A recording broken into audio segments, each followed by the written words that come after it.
Chers amis internautes, bonjour, bonsoir. Ni hao ma. Ça c'est du chinois. Sawadee krap. Ça c'est du thaïlandais. C'est très différent le chinois et le thaïlandais. Non, le thaïlandais c'est magnifique. Il y a mon fils qui faisait de la boxe thaï là-bas. Vous connaissez la musique comme ça, avec les petites pattes et tout. Ah, ils sont petits mais tu sais, ils sont vifs. Que la paix soit avec vous, mes frères et sœurs. Je reviens donc d'Asie. C'était mon tout premier voyage dans ces contrées lointaines, accompagné de mes deux fils. Nous avons joué aux touristes, en commençant par la Thaïlande, et plus précisément Phuket. Alors, je ne sais pas très bien comment ça se prononce, Phuket. Si vous ne connaissez pas, c'est pas grave. C'est pas grave. C'est intéressant quand même, Phuket. C'est une facette de notre humanité étonnante. Une facette clignotante, faite de luxure et de débauche. J'avais jamais vu ça. Moi, je ne juge pas, mais quand même, là, je dois l'avouer, je me suis laissé surprendre dans Phuket par quelques sentiments de dégoût. Quelques visions atroces de notre triste condition humaine. Mais j'ai aussi rencontré le meilleur, et notamment cette communauté francophone, extraordinaire, joyeuse et généreuse, un peu perdue parfois, on en voit 2-3 tatoués sur les trottoirs en train de dégueuler, en train de fumer un petit peu du shit, mais bon, pour la plupart plein d'utopie, plein d'enthousiasme, rêvant de liberté et de justice. Il fut même question un instant que je joua, pour ses compatriotes du bout du monde, mon ode à la paix, Dieu donné en paix. J'ai failli les jouer, mais c'était sans compter évidemment les ennemis de la paix. Le gouvernement israélien, oui, très implanté d'ailleurs dans ce temple de l'égarement aux 1001 tentations. Le gouvernement israélien se vante aujourd'hui d'ailleurs dans la presse d'avoir fait interdire Dieudonné en paix. Quelle victoire, mes amis!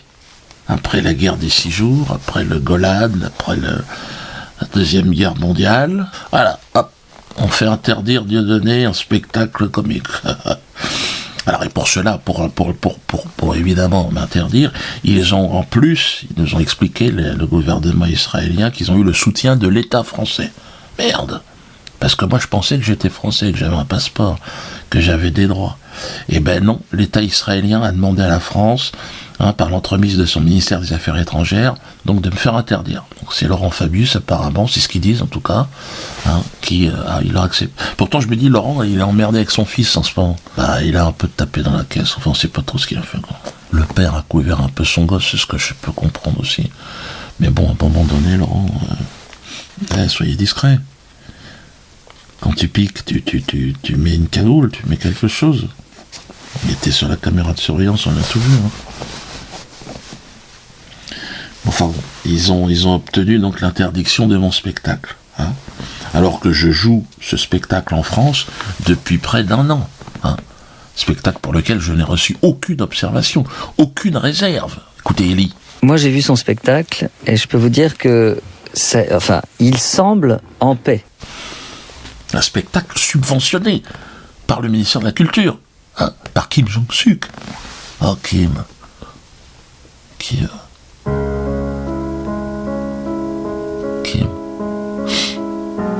J'étais chez toi quasiment. J'ai pensé à toi, Kim, quand j'étais là-bas. J'ai pensé à ton enfance.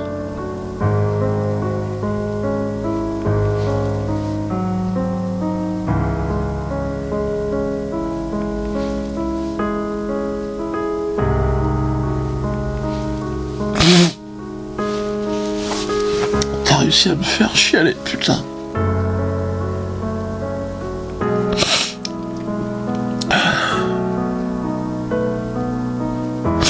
Bref, donc c'est bien évidemment la paix qui dérange aujourd'hui. J'ai jamais eu autant d'emmerdements depuis que je parle de paix, c'est quand même incroyable.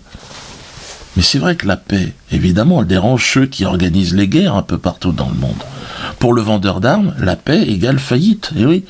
Et alors, non content d'avoir fait interdire mon spectacle en paix, ces arrogants hommes de pouvoir m'ont fait arrêter à l'aéroport de Hong Kong. Vous l'avez peut-être appris dans la presse, il y avait tout un tas d'articles. Et mettre en détention, moi et mes enfants. Et un ami aussi qui veut garder l'anonymat est avec nous. Tout le monde en détention. Sans aucun motif, évidemment. Pendant près de 24 heures, nous avons subi les événements, et avec son cortège de vexations, d'humiliations et de mauvais traitements, et au mépris, bien évidemment, de toute règle de droit. Il n'y avait plus de droit, c'était fini. Mais je ne vais pas m'appesantir sur ces petits bobos de la vie qui m'ont permis, par ailleurs, d'observer mes fils dans ce contexte particulièrement hostile. C'est vrai, c'est rare de se retrouver avec ses enfants en détention, comme ça en Chine. Il était là tout un tas de Chinois qui étaient hystériques autour de nous. Et je les ai observés. Alors, ils me regardaient des fois, je faisais semblant de ne pas les voir, mais je les ai observés. Je les ai trouvés calmes et en paix. Extraordinaire. Ils m'ont offert un sentiment de fierté incroyable, qui nous a remplis de joie, moi et mes ancêtres. C'est comme ça que nous voyons les choses chez les Mbouratins, Lambal. Alors à tous ceux aujourd'hui qui, face à l'injustice, opteraient pour la violence et pour les armes, je dis renoncez à cela. C'est illusoire et vain.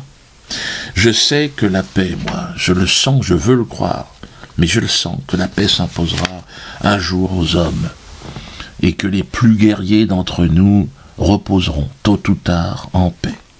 Je n'en veux à personne, et j'offre mon pardon à ceux qui m'ont injustement traité.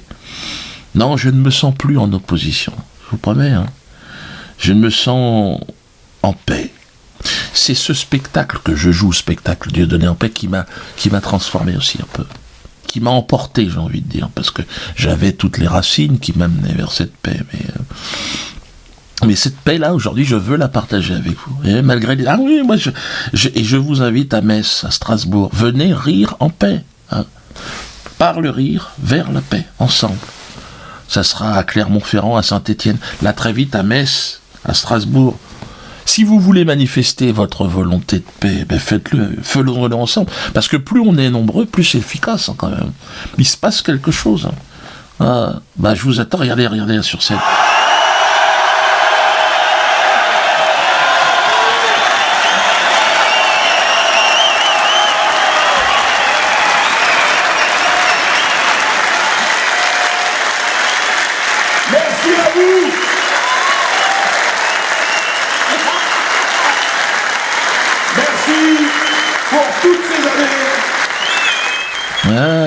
Ça c'était à Rennes, ça sera pareil partout.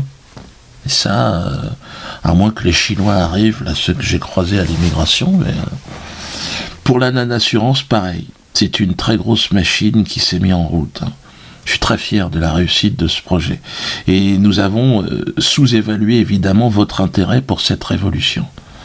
Jusqu'à présent, ils étaient 3 pour gérer des dizaines de milliers de dossiers. Vous imaginez bien que c'est strictement impossible. Si on laissait les choses comme ça, vous auriez eu une réponse dans 20 ans. Donc là, à partir du 1er mars, ils seront 50.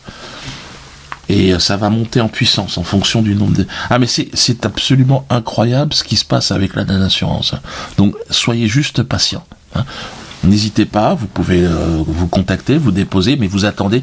À partir de mars, ça va commencer à se déboucher, parce qu'il y a eu un embouteillage. Là, mec, je les ai croisés, ils dorment plus, là, ils sont comme ça. J'ai dit, oui, mais qu'est-ce que fou? Il y a des gens qui en ont marre. On avait mis 24 heures marqué dessus. Ils me disent, Dieudonné, je suis tout seul. Il fallait pas me dire que vous pouviez le faire. Maintenant, il y a des gens, après, c'est moi. Il dit, oui, mais on leur fait gagner du fric. Ah oui, mais alors, vous leur faites gagner du fric, vous croyez tout permis, le mec? Je vais aller les engueuler, tiens.